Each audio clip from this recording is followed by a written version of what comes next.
Figuring out how to use a camera can be a pretty daunting task. There's a million buttons and knobs, so it can be pretty overwhelming if you don't know how to use one. But never fear, Mr. Camera Superman is here. Let's get started. So we better start with the basics. This is the power switch on my camera. Power switch is, well, how you turn your camera on. Once your camera is on, you're ready to learn how to use a camera. Choosing a camera mode is one of the most essential things to do when using your camera. On my camera, there's a little wheel that you can turn that has all the different modes on it. For instance, there's a mode for video shooting and a mode for having your flash on when you're taking a photo. There's tons of different modes for each and every situation you'd find yourself in as a video producer. Once you have selected your mode, it's important to know how your camera works. If you have a digital camera, then whenever you take a photo or video, the light is let in and goes to a camera part that's called the image sensor. The image sensor transforms that light and turns it into a digital signal that your camera can read. After your camera has processed and read the signal, it saves it to a file. But wait, you have to choose a format to save your file as. This is what's called the video format. There's a bunch of different formats to choose from, but by far the most common one is the MP4. Now, how does the camera take video? Well, the camera is taking a bunch of photos really fast. The amount of pictures that it takes for a video in 1 second is called the frame rate. The most common frame rate is 24, but let's face it, 30 is just better. The amount of data that your camera captures each frame is called the bit rate. If you have a lot of moving objects in your scene, then you'd want to have a higher bit rate. Otherwise, you'd get little pixely blocky chunks like this. Next, you need to know about the video resolution. The resolution is the amount of horizontal lines of pixels from top to bottom. Having a higher resolution means you have a higher image quality. After you take a photo or video, you need somewhere to save that file. The place you save a file to is called the media format. Most people use SD cards to save their photos and videos to, but there are other places that you can.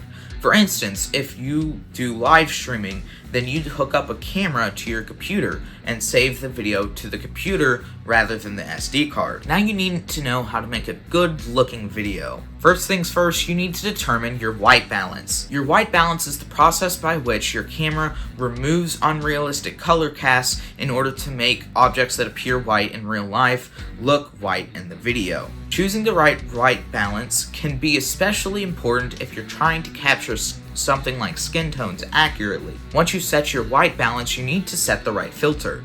A filter is a way to manipulate your footage with a central theme. Choosing a filter can be especially important if you were, for instance, filming a movie about zombies and you wanted the zombie's skin to look real and accurate. You also need to adjust your exposure.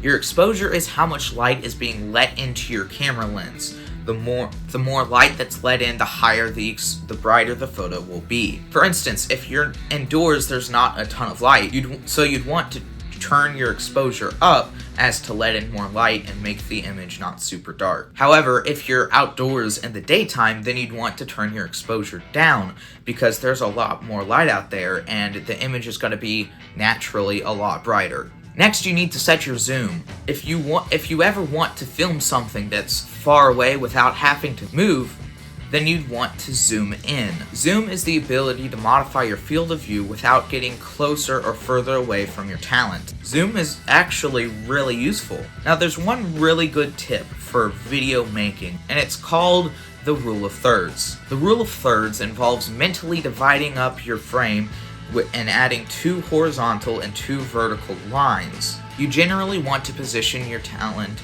on these lines because doing so will make your footage more appealing to the human eye. Now let's talk about camera equipment. Now every camera has a battery and batteries don't last forever.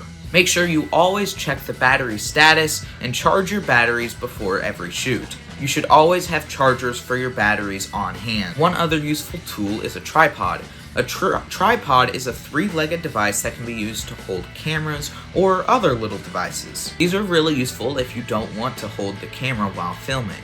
And in fact, I'm using one right now. Now just hit the recording button on your screen and make sure the recording indicator is showing up on your screen and you're good to go.